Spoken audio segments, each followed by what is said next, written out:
चला जाऊ चला हो पंढरीला, चला जाऊ चला हो पंढरीला, चला जाऊ चला हो पंढरीला. दिंड्या पालख्यांचा रम्य सोहळा, साधू संत वारकरी होती गोळा. दिंड्या पालख्यांचा रम्य सोहळा, साधू संत वारकरी होती गोळा. गर्दी ही घनदाट सापडे ना हो वाट, गर्दी ही घनदाट सापडे ना हो वाट. कार्तिकीला आणि आषाढीला, चला जाऊ चला हो पंढरीला, चला जाऊ चला हो पंढरीला. चला जाऊ चला हो पंढरीला.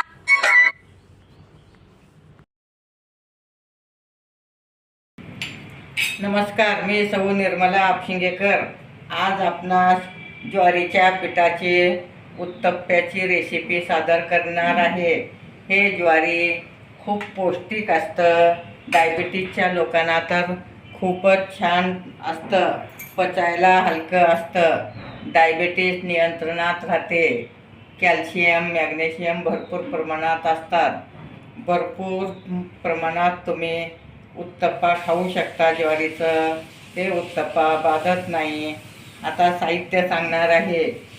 ताक 2 वाट्या घेणे, ज्वारीचं पीठ 3 वाट्या, 1 वाटी बेसन, 1 वाटी रवा घेणे आणि 1 कांदा चिरून घेणे, कोथिंबीर घेणे, टमाटा घेणे, शिमला मिरची घेणे, ओवा घेणे, कोथिंबीर घेणे, पुदिना पण घेणे, धन्या जिऱ्याची पावडर घेणे, हिरव्या मिरच्याची पेस्ट घेणे, आलं लसणाची पेस्ट घेणे. आता आपण प्रथम बेसनचं पीठ घालत आहोत आणि त्यात चवीपुरतं मीठ घालणे. बेसनचं पीठ छान तुम्ही हलवून घेऊ शकता. गुठल्या सगळे काढून घेणे. असं पूर्ण एकजीव होईपर्यंत हलवून घेऊ शकता. बेसनचं पीठ चिकट असल्यामुळे छान हलवल्यामुळे ते गुठल्या निघू शकतात. आता आपण ह्या यंत्राने हलवणार आहोत. त्यातले सगळे गुठल्या एकजीव होऊ शकतात. ताकात लोणी असतं त्यामुळं एकदम मऊ उत्तप्पा होतं. आता आपलं झालं आहे हलवून. आता आपण त्यात रवा आणि ज्वारीचं पीठ घालणे.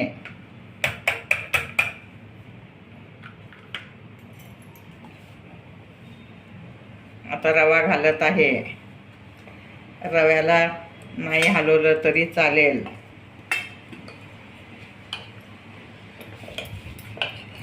नंतर ज्वारीचं पीठ घालून घेणे.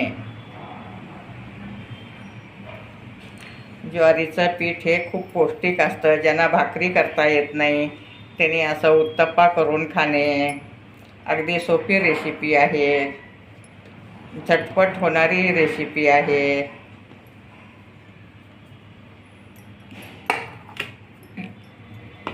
तर सगळं एकजीव करून घेणे. त्यात आणि 2 वाट्या पाणी घालत आहे मी. 2 वाट्या ताक, 2 वाट्या पाणी घालणे.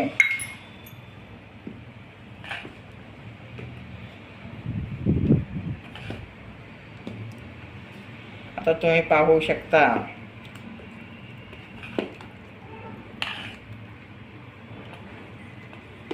अशा टाईपमध्ये तुम्ही छान गोळे सगळे एकजीव करून घेणे.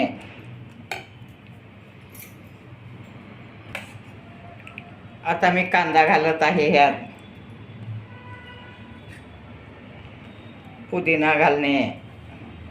पुदिन्यामुळे खूप छान चव येते आणि पचायला हलकं असतं.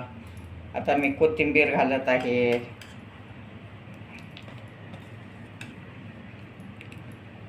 त्यात धन्या जिऱ्याची पावडर घालणे, ओवा घालणे आणि आता शिमला मिरची घालत आहे. शिमला मिरचीमुळं त्याला खूप छान चव येते. आता टमाटा घालत आहे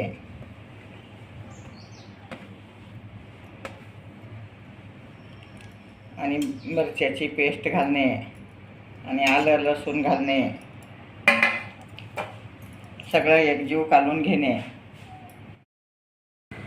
आता आपलं पीठ छान मुरलं आहे. तवा पण छान तापला आहे. तेल लावून घेणे तव्याला.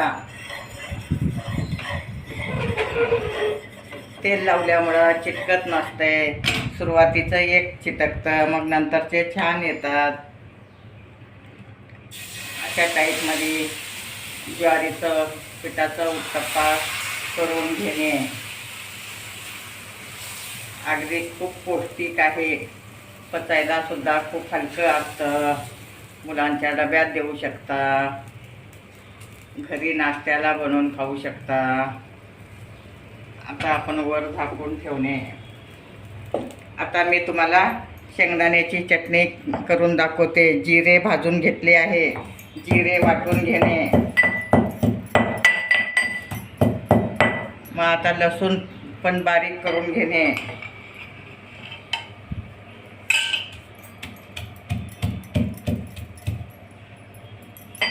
शेंगदाण्याची चटणी सुद्धा ही झटपट होणारी रेसिपीच आहे. जिरे घातल्यामुळं त्याला खूप छान चव येते आणि खूपच चविष्ट चटणी होते उत्तप्प्याबरोबर खायला. तुम्ही सुद्धा घरच्या घरी करू शकता.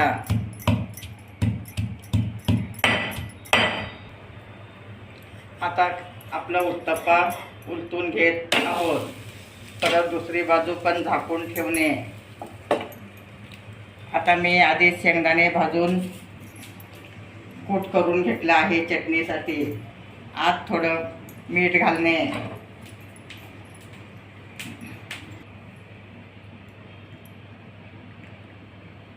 आता आपण मीठ घातलं आहे. आता मिरची घालणे. मिरची पावडर घातल्यामुळे खूप छान कलर येतं. आता त्यात लसूण आणि जिरे वाटलेलं घालणे. तुम्ही पाहू शकता जिरे आणि लसूण. आता छानपैकी कालून घेणे. मग चटणी तयार झाली आपली. उत्तप्प्याबरोबर खायला चटणीसुद्धा तयार आहे. तिकडे उत्तप्पा होजेपर्यंत तिकडे चटणी करून घेणे.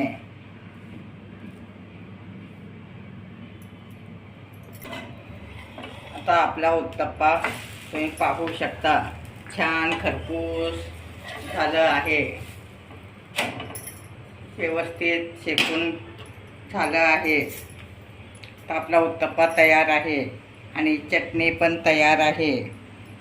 दोन्हीही अगदी चटणीत दही घालून खाऊ शकता. असंच जरी खाल्लात तरी खूप चविष्ट लागतं.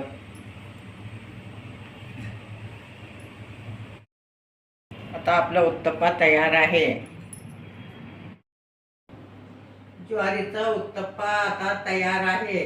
गरमागरम तुम्ही घरच्या घरी उत्तप्पा करू शकता. शेंगदाण्याची चटणी, दही ह्याच्यासोबत खाऊ शकता. मुलांच्या डब्यात देऊ शकता. नाश्त्यालाही करून खाऊ शकता. ज्वारी हे खूप पौष्टिक आहे आणि डायबिटीज नियंत्रणात राहते. त्यामुळे नाश्त्याला तुम्ही जरूर हे करून पहा. माझे व्हिडिओ लाईक, शेअर, सबस्क्राईब करा. पूर्ण व्हिडिओ पहा.